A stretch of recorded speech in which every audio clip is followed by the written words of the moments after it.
مونږ سره لومبی الفابet دی A. د A لپاره مونږ سره په پښتو کې 4 اوازونه دي، یعنی په پښتو کې مونږ سره 4 حروف دي چې هغه د A اواز وکاږي، یعنی الف، الف مد A، یا او عین. خو مونږ د دې اگزامپلز ګورو چې تاسو په اوازونو باندې صحیح طریقې سره پیښ شئ. اپل، اپل. آنٹ، آنٹ. نیکسٹ ورډ دی مونږ سره بی، بی.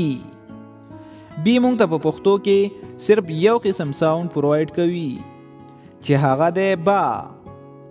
د دې اگزامپلز دی مونږ سره بیٹ، بیٹ. بلون، بلون. یعنی په پښتو کې مونږ سره صرف یو حرف دی چې هغه د بی اواز وکاږي او هغه دی با. نیکسٹ ورډ دی مونږ سره سی، سی. د سی په ذریعه باندې مونږ په پښتو کې 2 قسم اوازونه پروډیوس کولی شو، یعنی د سین او کاف. اگزامپل دی مونږ سره کیٹ، کیٹ. دلته مونږ یو اواز دکو، اوس مونږ سره بل اواز د سین دی. خو مونږ سره به د سین اواز څنګه پیدا کیږي هغه زه تاسو ته وایم. خو چې کله هم د سی سره آی یا وای راشي نو بیا به سی د سین اواز پیدا کوي، لکه سرکل، سرکل یا سیټي او داسې نور. ډی، د ډی لپاره مونږ سره په پښتو کې 2 قسم اوازونه دي، دال او ډال. اگزامپل دی مونږ سره ډک، ډک. ډال، ډال. نیکسٹ ورډ دی مونږ سره ای، او د ای لپاره مونږ سره په پښتو کې 2 قسم اوازونه دي، یا او د شد والا اواز. خو د ټولو نه مخکې تاسو ته د شد والا اواز پیژندل پکار دي، یعنی چې کله هم مونږ یو ورډ لږ د زور سره پرونونس کړو نو مونږ سره به د شد والا اواز پیدا شي. مونږ سره اگزامپل دی ایگ، ایگ. که دلته تاسو وګورئ نو مونږ د ای ورډ یوز کړو، خو اخیره کې چې مونږ سره کوم الفابet دی هغه مونږ لږ زور سره پرونونس کوو چې دلته مونږ سره یو شد والا اواز پیدا کیږي. بل اگزامپل دی مونږ سره الیپنٹ، الیپنٹ. اف، د اف د پاره مونږ سره په پښتو کې صرف یو قسم اواز دی او هغه دی د فی اواز، لکه فین، فین. فلاور، فلاور. جی، د جی د پاره مونږ سره په پښتو کې 3 اوازونه دي، لکه د غاف اواز، د جیم اواز او د گی اواز. اگزامپل دی مونږ سره جراف، جراف. گریٹ، گریٹ. ایچ، د ایچ د پاره مونږ سره په پښتو کې 2 اوازونه دي، لکه د هی اواز او د هی اواز. اگزامپل دی مونږ سره هن، هن. هارس، هارس. آی، د آی د پاره مونږ سره په پښتو کې 3 اوازونه دي، الف، یا او عین. اگزامپل دی مونږ سره آیس کریم، آیس کریم. دلته مونږ سره آی د الف اواز پیدا کوي، آیرن، آیرن. جے، د جے لپاره مونږ سره په پښتو کې صرف یو قسم اواز دی چې هغه دی جیم. مونږ سره اگزامپل دی جیم، جیم. جوس، جوس. کې، د کې لپاره هم مونږ سره په پښتو کې یو قسم اواز دی چې هغه دی د کاف اواز. مونږ سره اگزامپل دی نایف، نایف. کینگ، کینگ. ال، مونږ سره د ال لپاره هم په پښتو کې یو قسم اواز دی او هغه دی لام. اگزامپل دی مونږ سره لاک، lock, laptop, laptop. M د M د پاره هم مونږ سره په پښتو کې یو قسم आवाज دی او هغه د میم.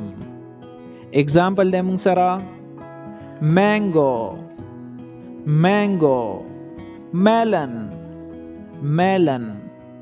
N دغه رنګ مونږ سره د N د پاره هم په پښتو کې یو قسم आवाज دی او هغه د نون. اگزامپل د مونږ سره notebook, notebook, nest, nest. او مونږ ته په پښتو کې درې قسم اوازونه پروډیوس کوي لکه او یعنی الف او واو، واو او عین. اگزامپل د مونږ سره اورنج، اورنج. دلته که تاسو وګورئ نو مونږ سره د او یعنی د الف او واو आवाज پیدا شو. اول، اول. پی د پی لپاره هم مونږ سره په پښتو کې یو قسم आवाज دی او هغه د پی. اگزامپل د مونږ سره parrot, parrot, prince, prince. د کیو د لپاره هم مونږ سره په پښتو کې یو आवाज دی او هغه د قاف. اگزامپل د مونږ سره quail, quail, queen, queen. R د R د لپاره مونږ سره په پښتو کې دوه اوازونه دي یعنی د ری आवाज او د ړې आवाज. اگزامپل د مونږ سره rocket, rocket, rose, rose. S د S د لپاره مونږ سره په پښتو کې دوه قسم اوازونه دي د سواد आवाज او د سین आवाज. اگزامپل د مونږ سره snake, snake, sun, sun. T د ټي لپاره مونږ سره په پښتو کې درې اوازونه دي د تا आवाज، د ټا आवाज او د توا आवाज. اگزامپل د مونږ سره table, table, tomato, tomato. U د یو د لپاره هم مونږ سره په پښتو کې درې اوازونه دي یو، الف او عین. اگزامپل د مونږ سره umbrella, umbrella. دلته مونږ سره د الف आवाज پیدا شو. uniform, uniform. او دلته مونږ سره د یو आवाज پیدا شو. وی د وی د لپاره هم مونږ سره په پښتو کې یو आवाज دی او هغه دی د واو आवाज. مونږ سره اگزامپل دی vegetable, vegetable, van, van. W د W د لپاره هم مونږ سره په پښتو کې یو आवाज دی او هغه دی واو. water, water, wolf, wolf. لکه څنګه چې مونږ سره د وی د لپاره په پښتو کې د واو आवाज دی دغه رنګ مونږ سره د W د لپاره هم په پښتو کې د واو आवाज دی. X د X د لپاره هم مونږ سره په پښتو کې درې اوازونه دي کاف، سین او X. اگزامپل د مونږ سره X-ray, X-ray, xylophone, xylophone. Y د Y د لپاره هم مونږ سره په پښتو کې دوه اوازونه دي د یا आवाज او یو هغه یا چې د هغې د پاسه حمزه وي. اگزامپل د مونږ سره یاک، یاک، یاک. زد د زد د لپاره مونږ سره په پښتو کې څلور اوازونه دي زوا، دواد، زا او زال. اگزامپل د مونږ سره زیبرا، زیبرا. زو زو. خا د دې نه بعد مونږ ستاسو د انګلیش د ډبل الفابیټس کانسپټ کلیر کوو. یعنی انګلیش کې چې کله دوه الفابیټس یو ځای راشي نو پښتو کې به مونږ سره د هغې دپاره څه اواز وي، لکه څنګه چې مونږ سره سی ایچ د چی اواز وکاږي. اگزامپل دی مونږ سره چیلنج، چیلنج، چیټ، چیټ، ایس ایچ، ایس ایچ مونږ سره د شین اواز وکاږي. شاپ، شاپ، شیډو، شیډو.